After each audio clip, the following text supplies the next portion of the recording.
Selamat pagi sekali lagi Bapak Ibu sekalian. Dan hari ini saya sampaikan terima kasih untuk tim musik yang hanya solo ya, solois ya. Karena minggu kedua kita hanya keyboard saja. Dan semakin hari semakin bulan ya, bukan sekali hari ya, semakin bulan saya kira semakin lancar untuk pelayanan solo keyboardnya ya. Dan hari ini kita akan masuk di dalam tema yang kedua, yaitu bersatu hadapi tantangan ya. Jadi Bapak Ibu, saya tahu bahwa hidup ini penuh dengan tantangan. Gak cuma hidup ini, pelayanan pun itu penuh dengan tantangan. Makanya ada statement berkata demikian, tekanan hidup itu tidak bisa dihindari. Betul ya? Tekanan hidup itu tidak bisa dihindari. Tapi hidup di dalam tekanan itu pilihan. Ya. Kalau tekanan dalam hidup, ya kita nggak bisa tolak. Ya, pasti ada tekanan, pasti ada tantangan. Tetapi bagaimana kita merespon itu yang baik. Ya, bagaimana kita menjadikan hidup kita dalam tekanan atau hidup kita bebas dari tekanan. Nah, karena itu kita mau belajar masih sama perikopnya. Saya ambil dari Efesus pasal yang keempat ayat 1 sampai ayat yang ke-16. Dan karena ini cukup panjang, sama seperti minggu yang lalu, kita akan baca bergantian ya. Saya ayat yang pertama dan Bapak Ibu ayat yang kedua, demikian seterusnya. Efesus 4 ayat yang pertama sampai dengan ayat yang ke-16. Judulnya Kesatuan Jemaat dan Karunia yang Berbeda-beda. Demikian firman Tuhan. Sebab itu aku menasehatkan kamu, aku orang yang dipenjarakan karena Tuhan, supaya hidupmu sebagai orang-orang yang telah dipanggil berpadanan dengan panggilan itu.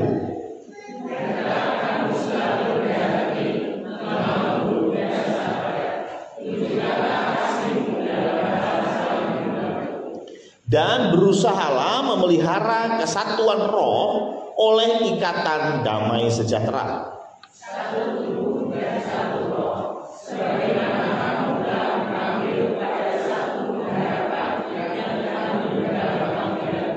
Satu Tuhan, satu iman, satu baptisan.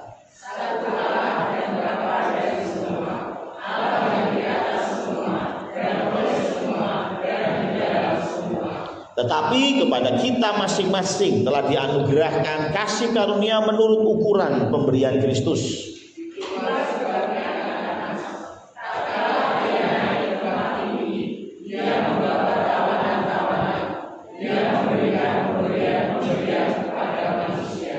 Bukankah ia telah naik? Berarti bahwa ia juga telah turun ke bagian bumi yang paling bawah.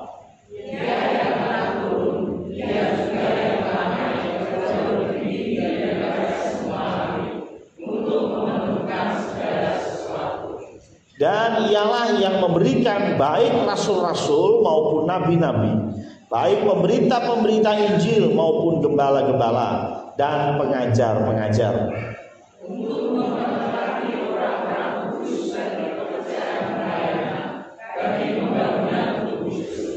Sampai kita semua telah mencapai kesatuan iman dan pengetahuan yang benar tentang anak Allah, kedewasaan penuh dan tingkat pertumbuhan yang sesuai dengan kepenuhan Kristus.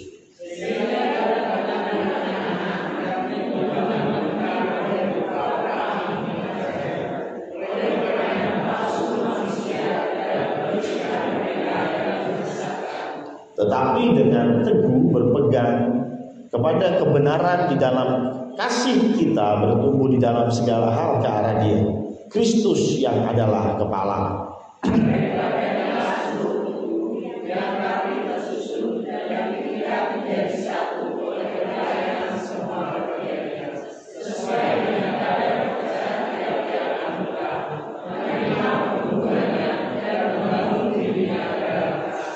Amin ya. Jadi Minggu yang lalu kita juga belajar hal ini, tetapi kita lebih fokus di dalam bersatu melayani Tuhan.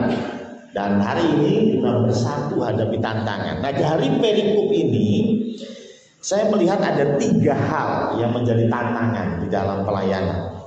3 hal yang menjadi tantangan di dalam kita berkomunitas dalam sebuah gereja.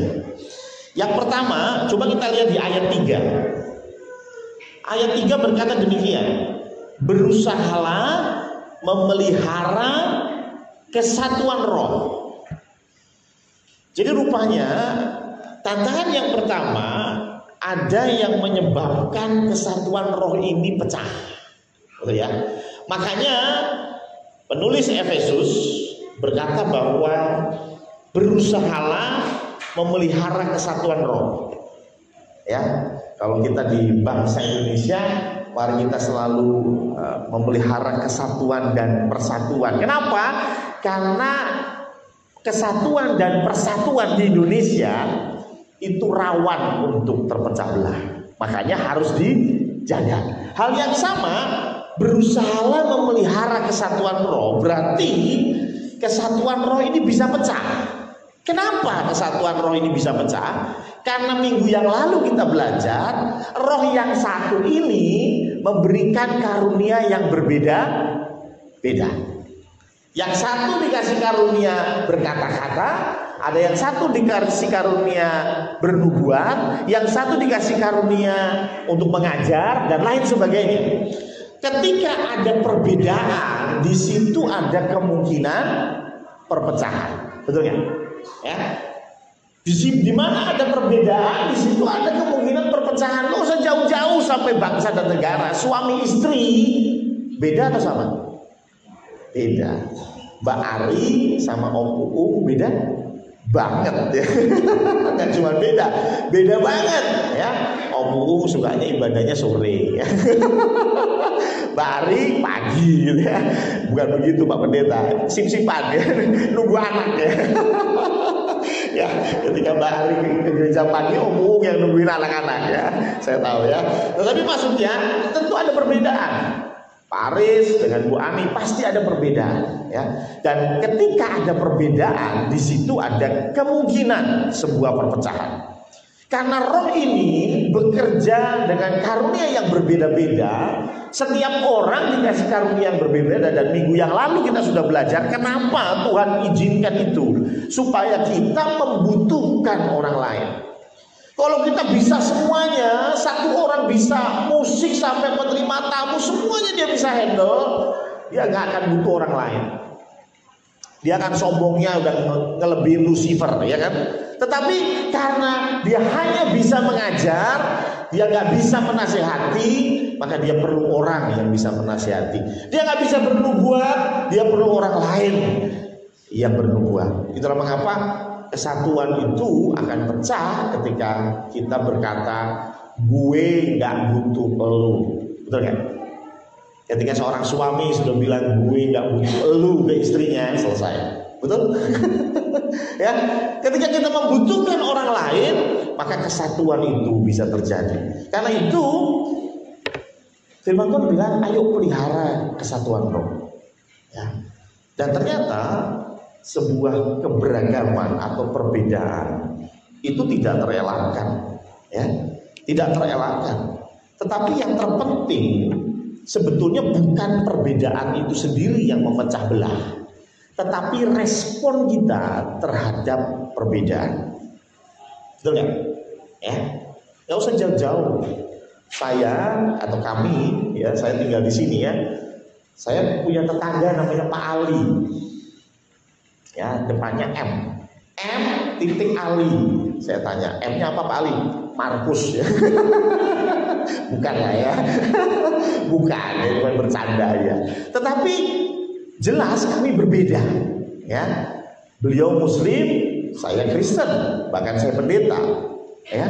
Tetapi bagaimana kesatuan itu bisa terjadi tergantung bagaimana reaksi saya dan reaksi beliau terhadap perbedaan. Ya, loh, kalau dibilang beda, ya beda. Ya, tetapi bagaimana reaksinya ketika Lebaran saya datang ke beliau dan saya selalu berkata demikian, Pak, maaf, setiap hari Minggu Anda harus terganggu dengan aktivitas gereja, ya, karena beliau liburnya hari Minggu. Pengennya tidur sampai siang. Oh, ya, Alfian ngedram kenceng ya. Mengganggu Pak Ali ya. Maaf Pak Ali, karena hari Sabtu yang harusnya weekend bisa istirahat lebih pagi, bisa istirahat lebih tenang, diganggu dengan kita latihan pujian setiap hari Sabtu ya. Tetapi Pak Ali merespon dengan baik. Oh, enggak apa-apa gitu ya. Enggak apa-apa. Saya tahu resiko saya bersebelahan dengan gereja. It's okay. Tetapi tentu reaksi yang baik akan membuat sebuah persatuan itu tetap ada. Nah, bagaimana reaksi kita terhadap perbedaan dalam konteks kesatuan roh? Ini ditulis di ayat yang kedua. Coba ayat yang kedua. Hendaklah kamu selalu rendah hati, lemah lembut, dan sabar. Tunjukkanlah kasihmu dalam hal saling membantu. Jadi ada 4 poin yang jadi jalan keluar untuk masalah yang pertama ini, yaitu memelihara kesatuan roh. Rendah hati, lemah lembut, sabar, dan kasih. Ini kalau saya khotbahin bisa 1 bulan sendiri satu-satu ya. Kelamaan ya. Karena itu intinya begini, ketika kita merespon sebuah perbedaan dengan lembut, dengan sabar, dengan kasih, maka kita mendahulukan orang lain. Kita membuat orang lain penting gitu ya. Jangan sampai WL berpikir WL lebih penting dari pemain keyboard. Dan jangan berpikir pemain keyboard lebih penting daripada pemain gitar. Ya, saya tahu pemain musik kadang-kadang pemain gitar itu suaranya nggak terlalu dominan, gitu ya. Sehingga kelihatannya yang dominan itu pemain keyboard, ya. Tetapi janganlah pernah berpikir aku lebih penting daripada dia. Ya. Oh, saya kan yang menyampaikan firman Tuhan. Berarti saya yang jauh lebih penting dari WL, singer, pemain musik, apalagi LCD di belakangnya. Saya yang lebih penting. Ketika sikap itu ada, maka itu benih untuk perpecahan roh. Ya. Karena di situ tidak ada lemah lembut, di situ tidak ada kerendahan hati, di situ tidak ada kasih. Sehingga itu akan terpancar dalam perkataan, ya.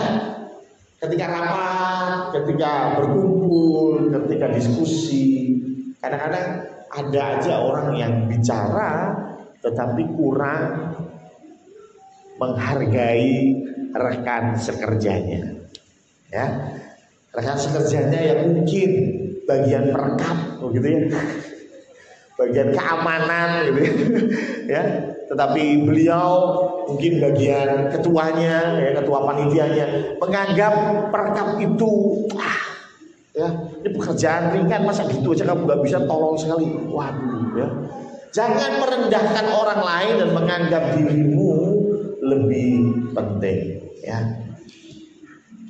Ketika engkau punya kesabaran, kelemah lembutan, ada kasih di situ, ada rendah hati di situ, maka kesatuan roh ini akan terus bisa dijaga. Perbedaan itu ada, tetapi bagaimana reaksi kita terhadap perbedaan itu yang membuat kita tetap bersama atau membawa konflik di dalamnya. Itu yang pertama. Jadi kesatuan roh itu yang paling penting. Yang kedua, coba kita lihat ayat 14. Kita lanjut ayat 14.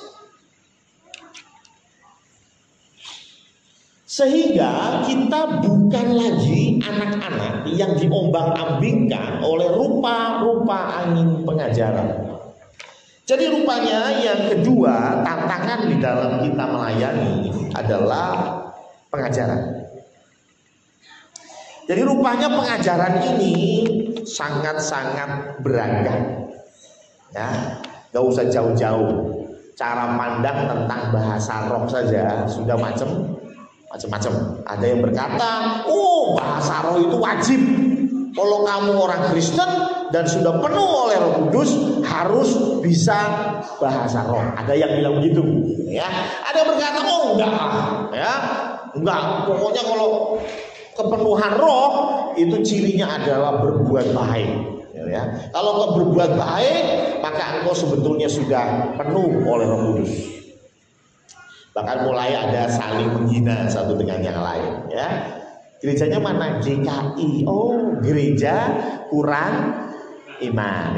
Karena mikirnya apa? Oh, GKI itu tenang, ya, slow gitu ya, gak ada sandal lawasnya gitu ya, gak ada bahasa rohnya, kurang greget lah ya. Jadi GKI gereja kurang iman gitu ya. GKJ gereja ketinggalan zaman gitu ya. Ada aja ya, ada aja saling menghina satu dengan yang lain. Tetapi ayo kita lihat bahwa pengajaran itu sebetulnya memang bermacam-macam. Saya tidak melihat itu sebuah kerugian, tetapi ini sebuah kekayaan. Kekayaan apa? Loh, saya pernah bilang bahwa gereja itu gak ada yang benar, ya, gak ada yang paling benar maksudnya ya. Gak ada gereja yang paling benar, GKI paling benar, GIA paling benar, enggak. Yang ada adalah gereja yang paling cocok. Saya ulangi ya, gereja paling cocok. Kebetulan ada beberapa orang yang cocok di gereja Katolik, ya silakan, betul kan? Karena dia cocoknya di situ. Ada yang cocok di GPDI. Wah, cocok sekali saya Pak Pendeta. Begitu masuk itu langsung drumnya mantap ya. Wah, sound systemnya menggelegar. Waduh, mantap. Jadi ada spiritnya tuh saya dapat gitu ya. Wah, ya puji Tuhan, dia cocok di situ. Tapi ada orang-orang yang ketika masuk di gereja yang karismatik seperti itu nggak cocok. Ada kan? Nggak semuanya cocok. Karena itu Tuhan biarkan macam-macam cara untuk menyembah Dia supaya kita mencari yang cocok. It's okay, silakan. Ya, yang cocok mana? Tetapi pengajaran pun sama. Ada pengajaran-pengajaran yang tidak fundamental, ada pengajaran-pengajaran yang memang fundamental. Saya contoh, pengajaran yang fundamental adalah Trinitas. Ya, kalau engkau bicara tentang Yesus Kristus itu bukan Allah, ya sebetulnya engkau bukan Kristen. Ya, gampang tuh. Karena Kristen itu titik poinnya adalah Yesus Kristus yang disalib dan mati bagi kita dan bangkit kembali dan suatu hari kelak akan turun ke dunia untuk mengadili kita. Kan itu inti poinnya.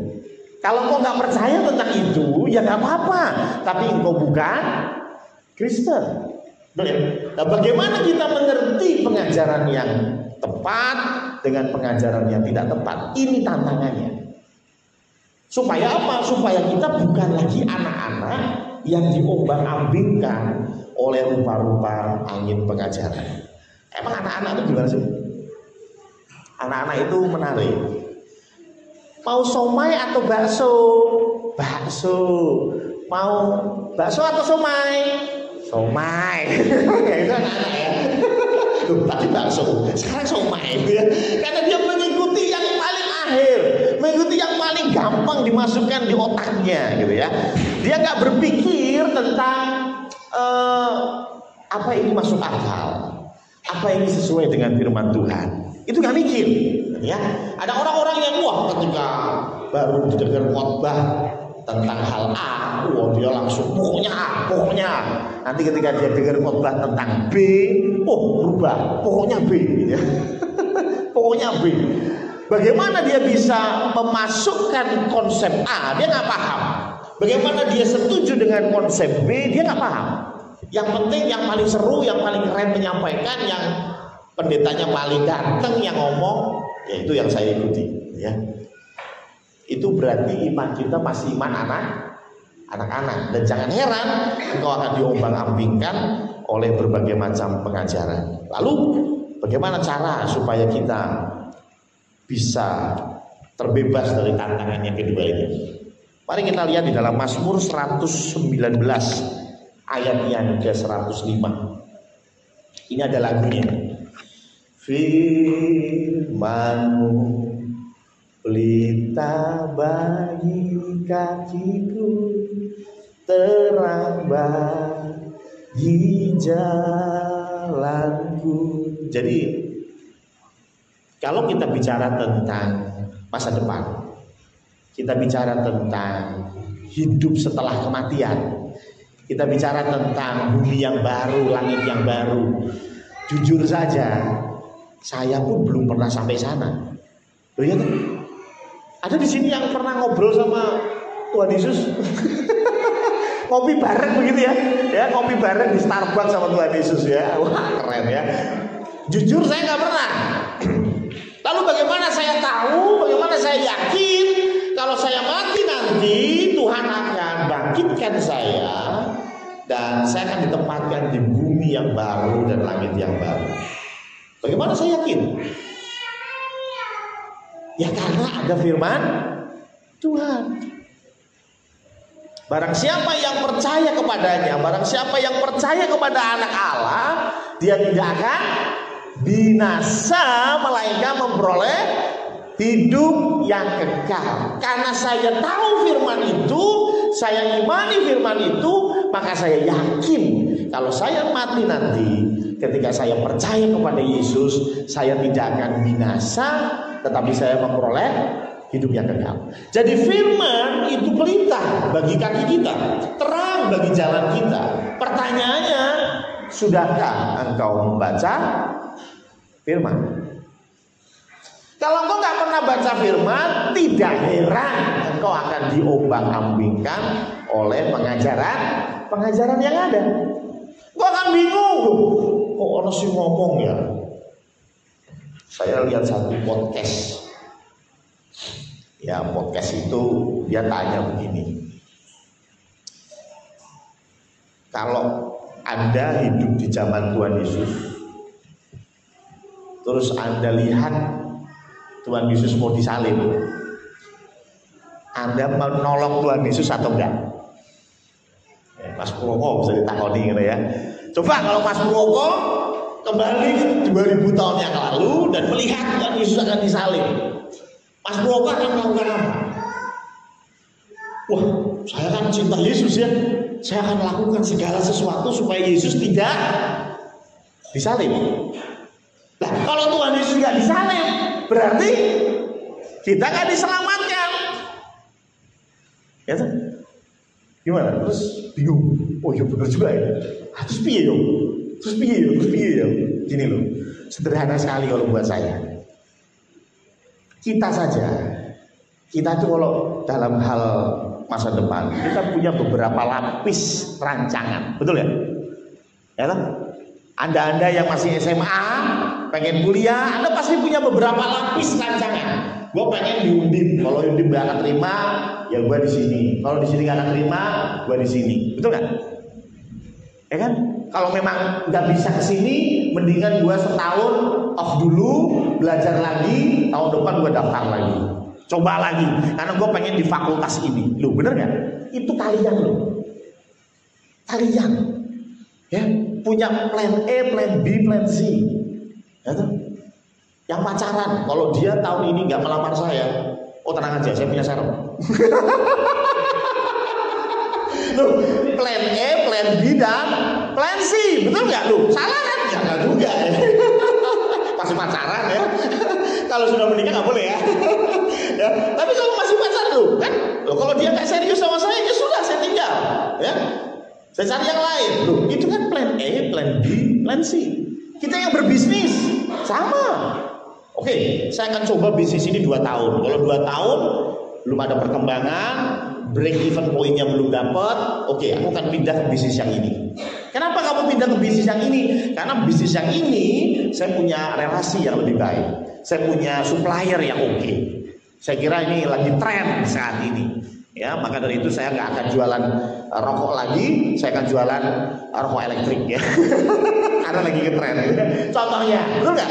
Loh, dalam konsep kita loh manusia, itu aja kita sudah punya plan A, plan B, plan C, bahkan mungkin sampai plan D. Ya, bahkan kalau kita lihat pilpres aja sekarang, saya lihat perkembangannya, itu sudah ada plan B loh.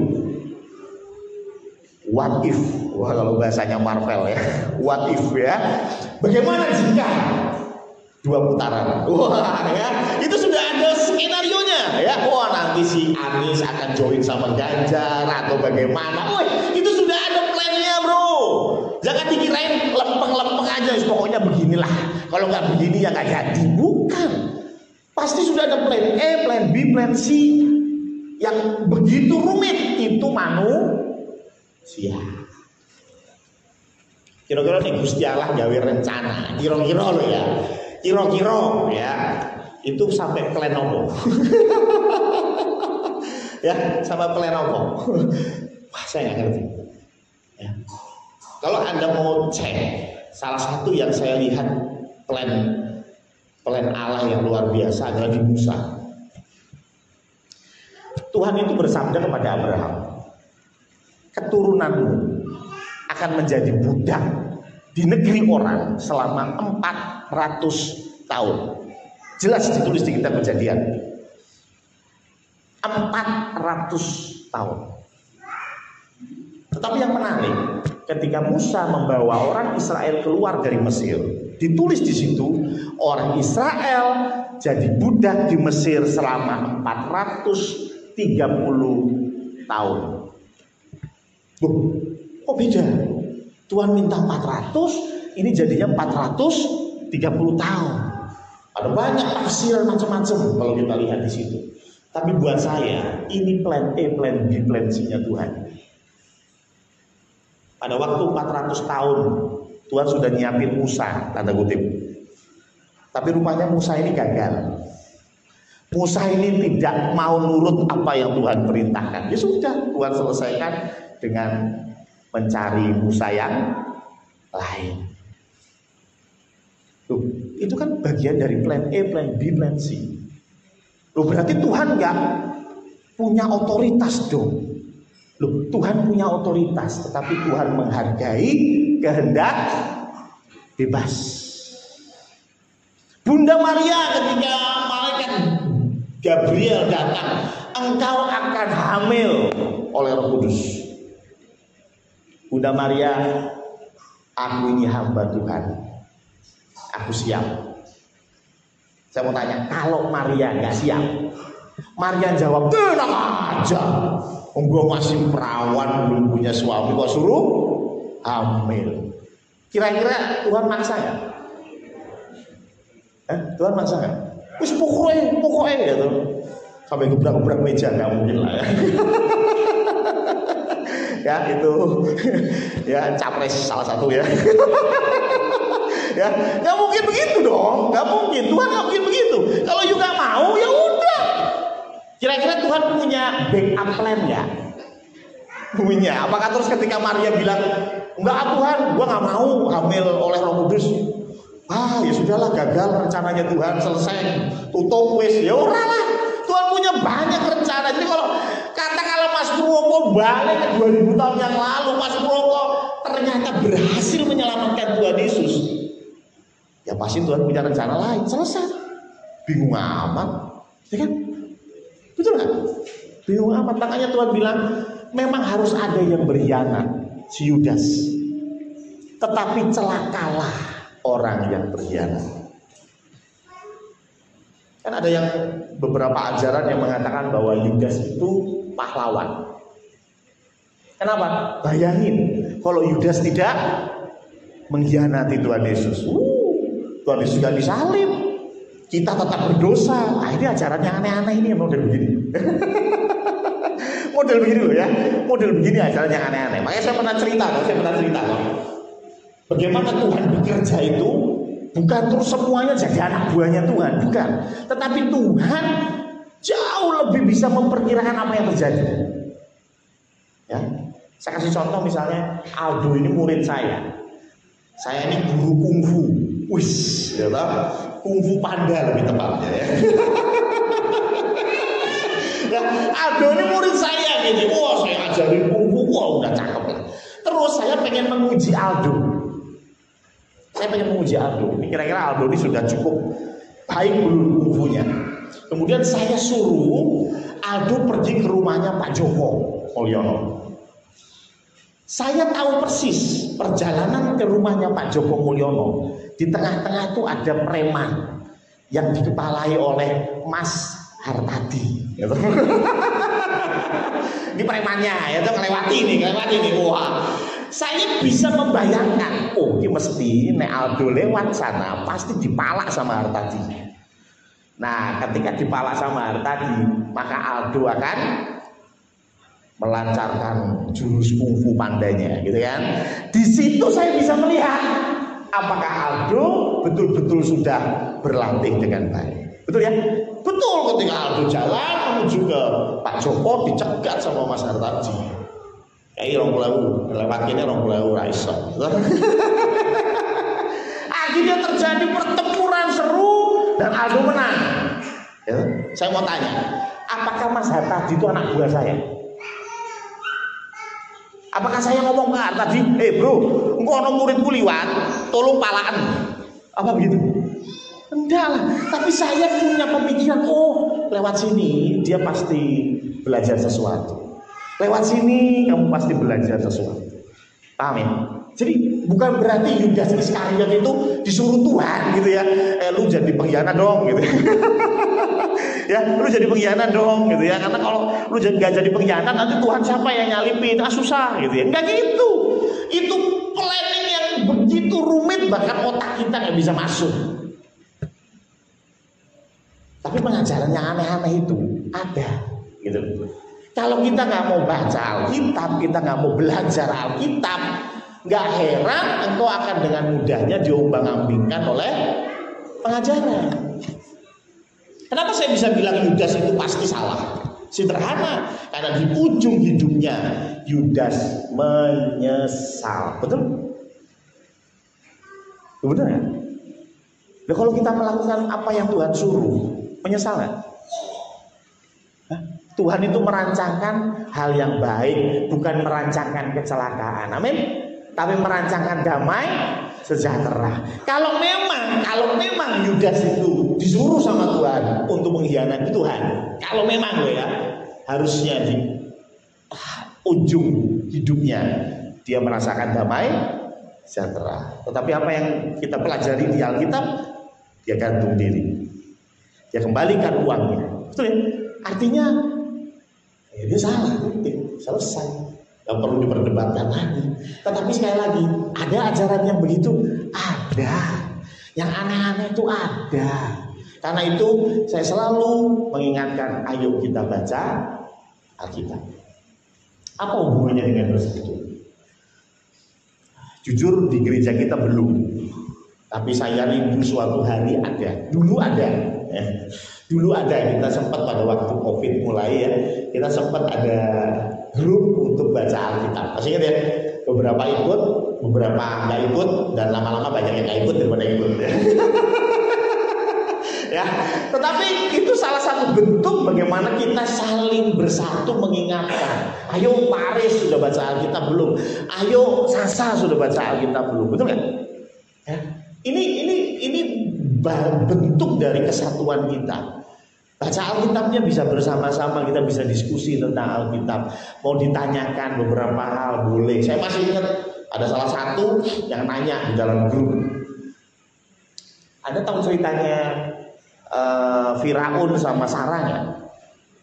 Abraham itu kan punya istri namanya Sarah. Ketika Abraham masuk ke Mesir, Sarah ini cantik banget, gitu ya, cantik banget lah. Bali ya beda tipis lah ya. Ya, ini Sarah itu cantik banget. Nah, karena Sarah ini cantik banget, terus Abraham bilang kepada Sarah, Sarah, kalau nanti ditanyain sama Firaun, kamu bilang kamu itu saudari saya, jangan bilang istri saya.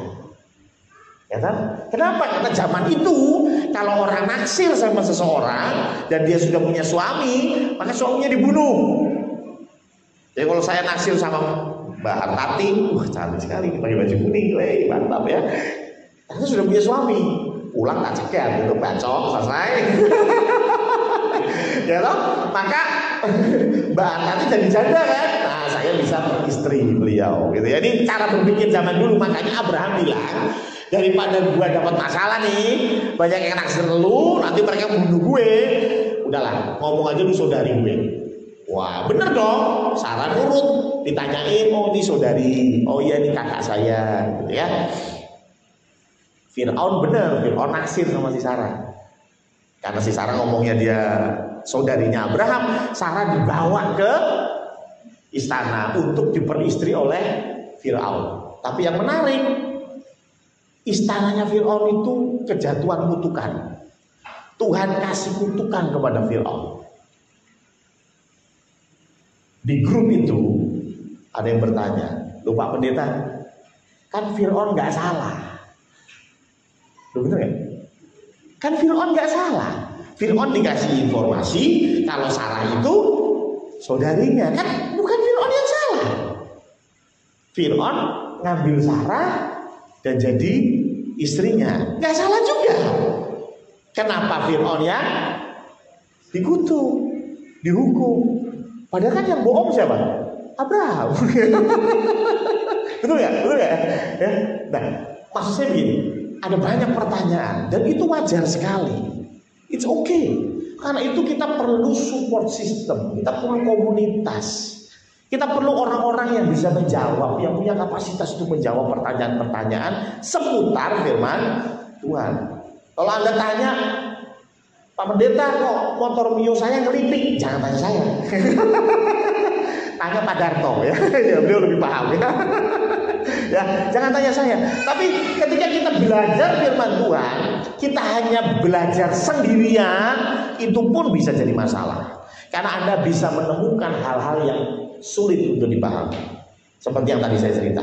Anda perlu orang-orang yang bisa Anda tanya dan dia punya kapasitas yang tepat untuk menjawab dan menjelaskan itu. Karena itu, yuk kita bersatu. Bersatu apa? Dalam membaca Alkitab. Bersatu dalam apa? Saling memberikan apa yang kita punya, gitu ya. Kalau tadi ada pertanyaan, tanya ke temannya, ayo yang temannya ini jawablah. Nggak bisa jawab, Anda punya pendeta di sini. Ya, tanya ke saya. Ada satu makhluk yang pernah tanya ke saya, tanyanya kalau nggak salah apa? Kenapa Tuhan menciptakan pohonnya? Pengetahuan. Makhluk itu saudaranya Aldo ya. Febri gitu. Febri gitu kan, itu pertanyaan-pertanyaan ya. It's okay. Jangan malu untuk bertanya. Ya. Bahkan pertanyaan yang konyol sekalipun tanyakan. Ya, selama saya bisa jawab, saya jawab. Ya. Majelis bisa jadi referensi, ya.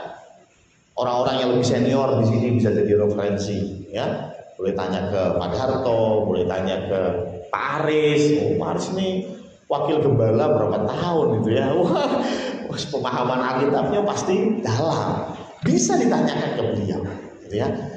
Kalau memang mau tanya ke saya, dengan senang hati. Tetapi ayo kita punya komunitas sehingga kita membaca Alkitab pun nggak sembarangan. Ada rujukan sehingga kita tidak terombang-ambing dalam berbagai macam pengajaran. Selain membaca Alkitab, coba dilihat di Filipi 4 ayat 6. Filipi 4 ayat 6. Janganlah hendaknya kamu khawatir tentang apapun juga, tetapi nyatakanlah dalam segala hal keinginanmu kepada Allah dalam doa dan permohonan dengan ucapan syukur. Saya mau garis bawahi, jadi doa itu adalah menyatakan segala sesuatu. Itu doa. Tidak hanya baca firman, tetapi Anda juga perlu berdoa. Kenapa? Berdoa itu adalah berbicara kepada Tuhan, ngomong kepada Tuhan.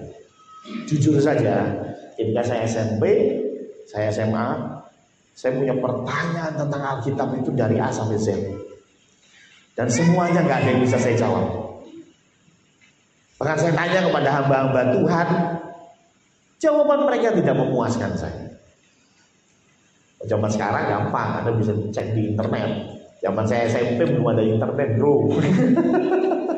HP aja nggak ada zaman dulu ya. Mungkin anak-anak zaman sekarang nggak relate, tapi yang seumuran saya ngerti ya. SMP, SMA saya benar-benar banyak pertanyaan. Kenapa Tuhan jadi manusia aja saya bingung jawabnya. Ya. Oke.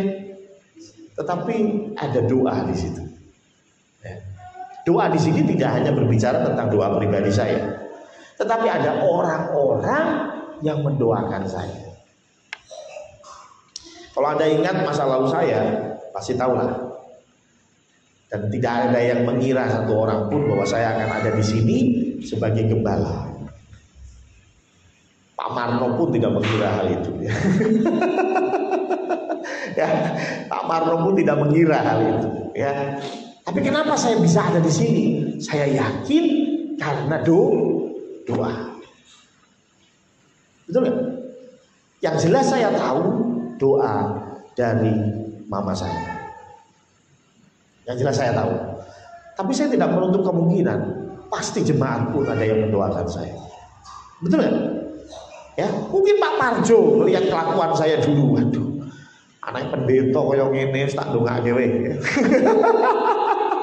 Loh, bener nggak? Ya, sehingga doanya Pak Parjo membuat saya seperti ini sekarang. Doanya Mas Purwoko membuat saya seperti ini sekarang. Maka dari itu firman Tuhan bilang doa orang benar mantap. Ya. Kalau saya ingat kesaksiannya Pak Darto itu ya sama ya. Mungkin lebih nakal dari saya. Tapi sekarang bisa seperti ini, tentu ada campur tangan doa. Istrinya mendoakan. Betul? Karena kalau saya dengar ceritanya Pak Darto, bapak ibunya aja udah nyerah ya. Kalau Pak Darto ya, saking nakalnya. Menyerah sampean ya. Tetapi doa itu besar kuasanya. Jadi jangan pernah meremehkan doa. Kalau Anda melihat, aduh, ada satu jemaat yang mulai jauh dari Kristus, mulai gak pernah muncul lagi di gereja. Please, kita sebagai sebuah komunitas, kita bersatu hadapi tantangan. Yaitu apa? Doakan. Berapa banyak nama yang Anda sebut ketika Anda berdoa? Satu Pak Pendeta, siapa? Nama saya. Pasti nama sendiri ya. Tuhan berkati saya, Tuhan bisa saya ujian, semuanya saya, begitu ya. Tetapi ayo kita belajar doakan orang lain. Dan ketika kita berdoa untuk orang lain, sebetulnya kita sedang bersatu menghadapi tantangan, supaya mereka tidak terhilang, supaya mereka tidak terombang-ambingkan. Ayo berdoa untuk mereka. Coba lihat kanan kiri yang biasanya selalu muncul, kok akhir-akhir ini tidak muncul. Doakan, sebut namanya dalam doa. Kan nggak banyak kok, nggak sampai 100 orang kan? Kalau sampai 100 orang ya namanya dermimil. Aku sentot bang itu orang barbar ya. Tapi kalau cuma 2-3 orang, ayo doakan supaya mereka tidak terhilang. Saya ada di sini karena doa Bapak Ibu. Ya. Yang saya tahu jelas ada guru saya Bu Iji di situ. Saya yakin Bu Iji pun mendoakan saya. Betul ya? Ada adik saya di sini. Saya yakin adik saya itu mendoakan saya. Betul ya? Kita ada di sini karena doa orang lain. Karena itu ayo kita mulai mendoakan orang lain, supaya orang lain pun menerima apa yang kita terima.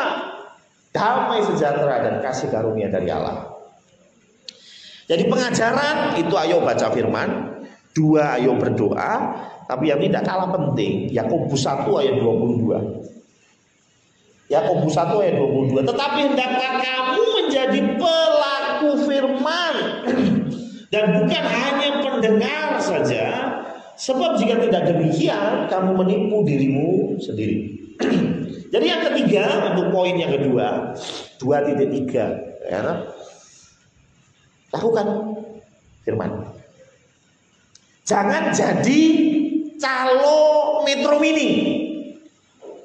Jakarta, semua diajak pergi ke Jakarta. Setelah penuh semua, bisnya berangkat, dia tetap di terminal. Itu karena calo, ya.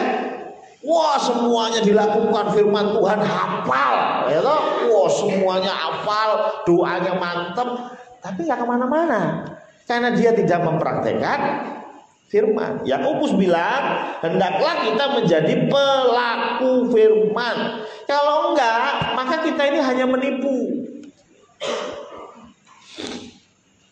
Ya, hanya nipu aja. Karena kita nggak percaya sebetulnya. Kalau kita sakit flu, kita bisa bilang kepada orang lain, "Oh, kalau flu udahlah. Pokoknya kasih jangan flu lah. Nanti jadi kelihatannya kayak iklan ya, kayak saya nggak di-endorse ya toh." Karena itu saya balik. "Oh, Anda kena panu." "Aduh, kena panu." "Aduh, tenang saja. Yang namanya panu kasih Kalpanak, ya kan?" Udah pasti Kalpanak ini mantap. Setiap orang yang kena panu kita bilang Kalpanak obatnya. Tapi kita sendiri ketika kita kena panu, kita nggak kasih Paramek, jauh banget ya. Kita nggak kasih Kalpanak. Itu sama aja bohong kan, betul ya? Makanya firman Tuhan, kalau engkau hanya mendengar tapi nggak lakukan, itu namanya menipu diri sendiri. Nggak masuk akal bro, nggak logis. Kalau ada orang yang bicara tentang, naik motor NMAX itu enak. Kalau yang ngomong itu Mas Purwoko, ojo dirungokno. Orang duwe masalahnya. Tapi nek si ngomong Budi rumono, karena dia sudah melakukannya, dia sudah pakai, dia sudah muter-muter kemana-mana. Kok saya tahu? Posting dong, ya. Ya, posting, jangan salah. Ya. Kita tahu Budi sampai mana-mana naik NMAX, dan ketika dia bilang, "Oh, naik NMAX mantap," kita percaya karena dia tidak hanya mendengar, tapi dia melakukan. Ya, hal yang sama dengan kita tentang firman Tuhan. Kalau kita tidak hanya mendengar, kita melakukannya juga, maka kita tidak akan terombang-ambing oleh berbagai macam pengajaran. Jadi sekali lagi, yang pertama adalah kesatuan roh, yang kedua adalah pengajaran. Itu tantangannya. Dan yang ketiga, ini yang paling berat menurut saya. Menurut saya paling berat. Saya cari referensi di Alkitab, nggak ketemu. Tapi saya mau sharing kepada kita semua. Coba kita lihat di ayat Efesus 4, masih sama ayat yang 14, tapi bagian B. Dikatakan tadi ya, diombang-ambingkan oleh rupa-rupa angin pengajaran, nah ini, oleh permainan palsu manusia dalam kelicikan mereka yang menyesatkan. Jadi tantangan yang ketiga itu kepalsuan manusia. Itu pengkhianatan manusia. Itu kemunafikan manusia. Siapa di sini yang sudah pernah pelayanan? Pernah nggak ketemu sama orang yang munafik dalam pelayanan? Nggak pernah. Di sini malaikat semua ya. Luar biasa, di sini malaikat semua, cowos ya. Jangan-jangan Anda mainnya kurang jauh ya. Benar nggak? Loh, gini, ada satu hal yang paling berat sebetulnya, ketika ada orang yang munafik, yang menyesatkan, yang mengkhianati kita. Ya. Dan yang menarik lagi, saya coba cari di Alkitab tentang tokoh yang mengkhianati. Bukan tokoh yang dikhianati, tapi tokoh yang mengkhianati. Jujur sampai hari ini saya belum dapat. Kalau tokoh yang dikhianati ada, Tuhan Yesus dikhianati oleh Yudas. Betul ya? Yusuf dikhianati oleh saudara-saudaranya. Betul kan, dijual ya? Ya. Kain dan Habil dikhianati oleh saudaranya juga. Maksudnya paling tidak semuanya satu level, ya, mentok satu level. Ya. Paulus dikhianati oleh muridnya juga ada, ya. Jadi artinya kebanyakan yang bawah yang mengkhianati. Tapi sebetulnya yang lebih berat adalah ketika kita melihat yang atas yang munafik, yang di atas kita yang berkhianat. Betul ya? Yang di atas kita yang menyesatkan. Saya mau tanya, itu lebih berat atau lebih ringan? Anda dihianati oleh murid Anda dengan Anda dihianati oleh mentor Anda. Which one yang paling berat? Mentor ya. Jujur saya nyari di Alkitab, nggak ketemu. Rupanya saking beratnya nih sampai nggak ditulis gitu. Ya, saking beratnya gitu ya. Berat rupanya ya. Tetapi saya bersyukur karena gereja kita pernah alami itu. Ya. Gereja kita pernah alami itu. Dan saya tahu itu masa-masa yang sulit. Masa-masa yang gelap. Ya. Karena memang tantangan yang paling besar adalah tantangan kepalsuan manusia dalam kelicikan mereka yang menyesatkan. Ya. Wow, ini ngeri sekali. Ya. Karena bahkan kalau mentor ini menyesatkan, maka murid-murid di bawahnya akan tersesat. Betul ya? Ya. Mentor ini berkhianat, maka murid-murid yang sedemikian banyak itu akan kecewa. Ya. Dan Condrokusumo sudah pernah melalui itu. So, saya bilang, Anda hebat. Ya, Anda hebat. Ayo kita lihat bagaimana kita mengatasi kalau kita ketemu model begini. Ya. Di dalam pelayanan mungkin kita tanda kutip dilukai atau disinggung atau dihianati oleh majelis, ya seseorang yang kita tokohkan, mungkin oleh pendeta gitu ya, kita kecewakan. Bagaimana cara kita menyikapi ini? Yang pertama kembali lihat di dalam Yesaya 2 ayat 22. Yesaya 2 ayat 22 berkata demikian, jangan berharap pada manusia, sebab ia tidak lebih daripada hembusan nafas, dan sebagai apakah ia dapat dianggap. Jadi yang pertama harus memahami bahwa jangan pernah menokohkan seseorang. Pak Aris yang sudah banyak makan asam garam dalam pelayanan, maaf ya, bisakah beliau jatuh? Bisa. Kalau kita menokohkan Pak Aris, kita mengidolakan Pak Aris sedemikian rupa, hati-hati. Ini bisa jadi celah iblis untuk menjatuhkan kita. Dengan cara apa? Menjatuhkan Pak Aris. Pak Aris jatuh, semua anak buahnya Pak Aris ikut tumbang. Ya kan? Benar kan? Ya? Jangan pernah kita berharap kepada manusia. Manusia adalah manusia. Manusia adalah seseorang yang masih mungkin jatuh ke dalam dosa. Itulah mengapa saya sangat tertarik dengan Alkitab. Karena Alkitab dari A sampai Z, dari Kejadian sampai Wahyu, semua tokoh Alkitab semua dijelaskan kesalahannya. Dan Alkitab tidak malu-malu lakukan itu. Abraham, bapak orang beriman. Kurang apa coba? Titelnya ngalahin MTH. Ya, kalau Anda cuma ya, siapa namanya? Oh, saya Marpaung MTH. Ya, mantap. Tapi kalah sama Abraham. Abraham bapak orang beriman. Tapi tanpa malu-malu, Alkitab jelaskan kesalahan Abraham. Abraham salah. Orang sehebat Abraham salah. Orang sehebat Daud salah. Padahal Daud itu biasanya jadi referensi untuk orang yang dekat dengan Allah. Daud itu orang yang selalu bersyukur, makanya ada Mazmur Daud. Ya. Tapi Alkitab ceritakan dosanya Daud. Ceritakan dosanya Petrus, dosanya Matius. Tuhan ceritakan dengan gamblang. Kenapa? Tuhan mau tunjukkan bahwa yang namanya manusia masih mungkin salah. Karena itu jangan berharap kepada manusia.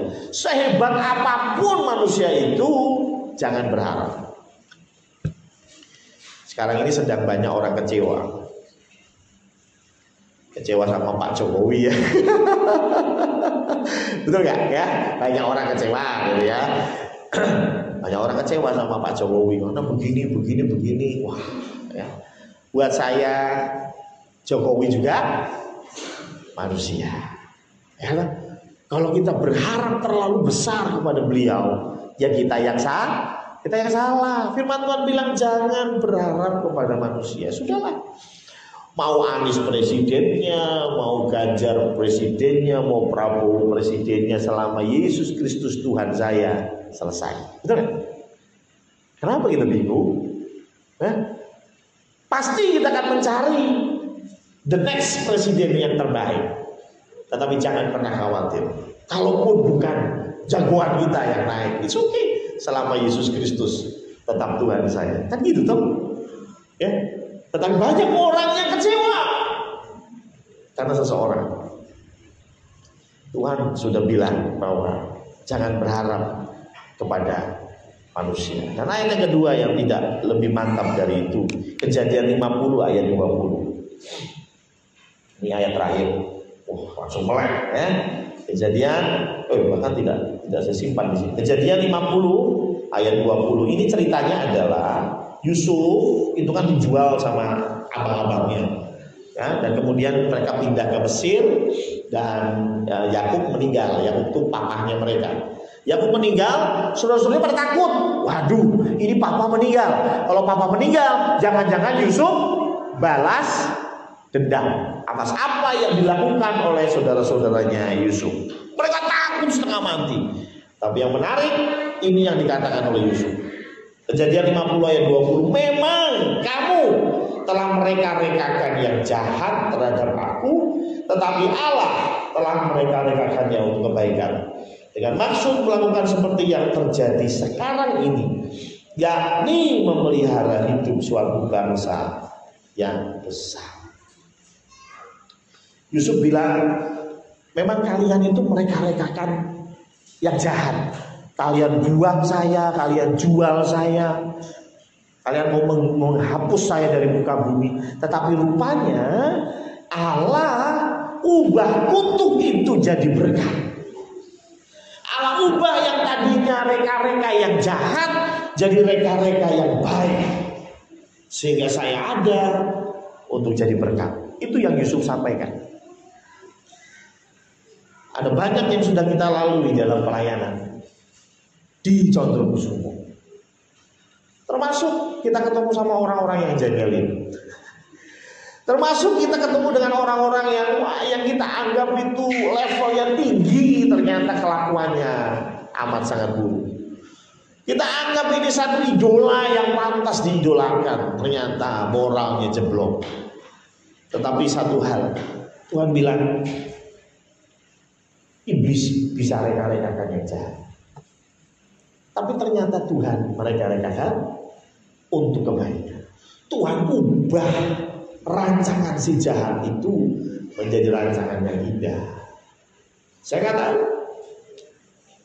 apa yang kita dapat dari pelayanan, mungkin sakit hati, mungkin ngeluh-ngeluh, mungkin pelajaran hidup yang tidak menyenangkan. Tetapi ingat satu hal, God is good. Tuhan itu baik. Betul ya?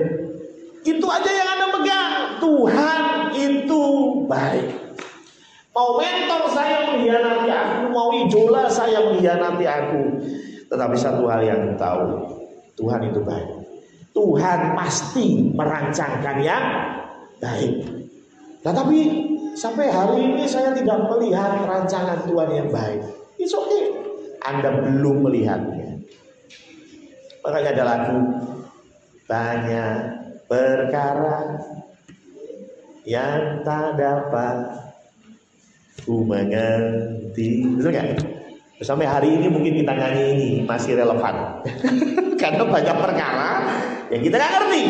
Gak cuma Anda, saya pun sama. Ada banyak perkara yang saya gak ngerti. Kenapa seperti ini? Kenapa Tuhan izinkan seperti ini? Tapi satu hal yang saya pegang, Tuhan itu baik. Apapun yang terjadi, Tuhan tetap baik. Imani itu sehingga Anda tidak akan jatuh di dalam tantangan yang ketiga, tantangan dari orang-orang sekitar. Karena kita tahu Tuhan turut bekerja mendatangkan kebaikan bagi anak-anak yang mengasihi Dia. Amin. Mari kita tutup di dalam doa. Shalom, selamat pagi Bapak Ibu yang dikasihi Tuhan. Mari kita bersama-sama menyimak warta gereja yang sudah di-sharing di grup WhatsApp dan juga diterima secara fisik. Bapak Ibu bisa melihat mulai dari pelayanan di hari Minggu. Kita akan ada ibadah kedua di jam 5 sore Bapak Ibu. Untuk hari ini pujian akan dilayani oleh petugas, ada Ibu Romita, Saudari Gina dan Saudari Eli. Untuk kasih oleh Saudari Kavi, firman Tuhan kembali disampaikan oleh hambanya Pendeta Samuel Priyotomo. Kemudian untuk doa syafaat oleh Saudari Gina, pengumuman oleh Bapak Pendeta Samuel, kemudian musik oleh Saudara Ronald. Untuk kebaktian pertama di Minggu tanggal 21 Januari 2024, pukul 6:30 pagi, asar akan dilayani oleh Bapak Ibu Budi Santoso. Untuk majelis didampingi oleh Pramila Sumarno, untuk pujian oleh Saudari Ima, Ibu Enda dan juga Saudari Dina. Untuk LCD dilayani Saudari Eli dan firman Tuhan disampaikan oleh hambanya Pendeta Samuel Priyotomo. Doa syafaat oleh Bapak Lukas Purwanto, pengumuman oleh Bapak Yakub Supaja, dan musik oleh Bapak Eko Leona Bayu dan juga Pak Aldo. Untuk kebaktian yang kedua, di minggu tanggal 21 bisa disiapkan untuk pujian oleh Ibu Diana Suhardi, Ibu Rastati, Ibu Serdiana, dan juga untuk berbentukan oleh Bapak Pendeta Samuel Ngeri. Doa syafaat oleh Bapak Pugoro, pengumuman kembali oleh Bapak Pendeta Samuel, dan musik oleh Saudari Marcel, Ino, Laura, dan juga Vicky. Kita beralih ke layanan sepekan Bapak Ibu. Untuk nanti pukul 10, Bapak Ibu yang memiliki putra putri dalam dinas remaja bisa mengikuti acara kelas remaja dan ujian oleh Ibu Mulyani dan dibantukan oleh Saudari Laudan. Janji pada pukul 3 sore untuk anak-anak yang sudah beranjak dewasa ini akan dilayani oleh pujian Saudari Priska, firman Tuhan oleh Diana Danu, dan kita akan bertemu di dalam persekutuan doa malam di tanggal 16 Januari pukul 6:30 malam dengan tugas Bapak Pendeta Samuel Priyotomo. Untuk hari Jumat, acara pukul 6:30 malam, KPK akan dilakukan gabungan antara kapal sukacita dan damai kasih bertempat di tempat Bapak Gunawan Widisono. Untuk pujian oleh Bapak Diana Bobogo, firman Tuhan oleh Bapak Pendeta Samuel Priyotomo. Hari Sabtu, untuk program Bapak ini akan gabung di dalam CKK pukul 3:30 sore. Kita akan melakukan CKK untuk KU 3-8 tahun di gedung gereja dilayani oleh firman Tuhan Ibu Maulina, dan CKK untuk usia 9-11 tahun dilayani oleh Ibu Kristian. Kita melihat ke laporan keuangan Bapak Ibu untuk saldo baru tanggal 13 Januari 2024 sebesar 14.788.485 rupiah. Dengan pemasukan pengeluaran ini bisa Bapak Ibu simak langsung di ruangan keuangan. Kemudian untuk persembuluhan sampai dengan hari Minggu tanggal 7 Januari 2024 sudah terkumpul 4.792.780 rupiah. Warta khusus Bapak Ibu bisa simak untuk penerimaan tahun Palu ini masih dibuka dengan syarat yang sudah ditampilkan di warga juga Bapak Ibu bisa simak untuk pendaftarannya. Dan informasi kembali sudah mulai dibuka pendaftaran bank pisang air. Jadi bagi Bapak Ibu jemaat yang ingin menerima lukisan kain, bisa segera mendaftarkan diri melalui Bapak Pendeta Samuel Priyo Kabupaten Kabupaten Merauke. Demikian waktu yang cuma bisa saya sampaikan. Ada tambahan pengumuman dari panitia. Tuhan Ya, terima kasih Berita yang sudah menambahkan pengumuman untuk kegiatan sekolah. Kami tak punya sebentar Bapak Ibu, ada beberapa hal yang perlu saya tambahkan. Yang pertama, mumpung ini masih awal tahun, jadi satu untuk peldian, karena sudah banyak yang menanyakan takut peldianya di mana begitu. Teman-teman pengurus peldia, Bu Ari, Pak Perman mana ini? Tidak ada. Iya, mohon bisa segera untuk ini ya diatur kembali untuk kartu-kartu peldia, untuk masih awal tahun, jadi nanti biar tidak numpuk-numpuk seperti yang bulan-bulan lalu. Kalau Bapak Ibu belum menerima kartu, sebenarnya di samping di parkiran itu ada wedding. Ya, sayangnya di samping ya, padahal jemaah kalau pulang dari sini langsung keluar gitu ya, jadi tidak bisa lihat wedding. Tapi monggo, kalau belum menerima kartu peldia, Bapak Ibu bisa Mersani, ada di wedding itu ada daftar nama ketenangan yang masuk di dalam anggota peldia. Jadi belum bayar mulai tahun kapan, terus harus bayar berapa, sebenarnya ada di sana. Gitu. Tapi Bapak Ibu lebih senang kalau terima kartu ternyata. Jadi mohon teman-teman untuk bisa kembali diaktifkan. Yang pertama, yang kedua, saya mewakili pengurus koperasi minta maaf kalau sampai 2 tahun kami baru bisa mengagendakan untuk bagi SHU, karena banyak hal yang harus kami selesaikan. Kalau baru mau bagi SHU harus lihat dulu ada saldonya enggak, ada keuntungannya enggak, harus kami usi, harus kami perhitungkan benar-benar. Jadi minta maaf sekali lagi, harus 2 tahun kami baru bisa bagi, dan minggu ini dan pagi hari ini nanti Bapak Ibu yang masuk di dalam anggota koperasi bisa menerima SHU sekecil apapun yang bisa kami aturkan ke pendanaan sebagai anggota, ya kita akan tetap bersyukur.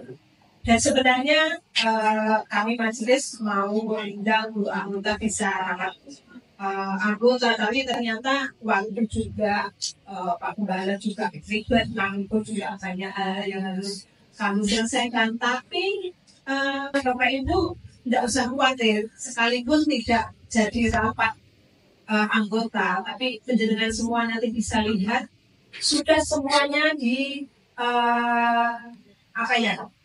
sudah tertera nanti di kertas yang nanti Bapak Ibu terima. Jadi pemasukan sudah, terus operasi itu sebenarnya apa saja sih yang dilakukan juga sudah tertera di situ. Kemudian dari mana saja sumber penghasilannya, dan untuk apa saja sih operasi punya usaha. Tentunya kalau usaha itu pasti pakai modal, tidak ada usaha tidak pakai modal. Dan jadi Bapak Ibu nanti bisa lihat, operasi punya tanggung jawab untuk memodali kita, ini adalah usaha punya operasi. Bapak Ibu sudah bisa lihat semua, jadi tidak usah rapat. Nanti Bapak Ibu yang masuk dalam anggota operasi bisa lihat semuanya. Kalau masih kurang jelas, nanti bisa ditanyakan ke kami sebagai pengurus. Itu yang bisa saya sampaikan. Mungkin nanti kalau ada tambahan yang lain bisa. Itu saja. Terima kasih Tuhan Yesus.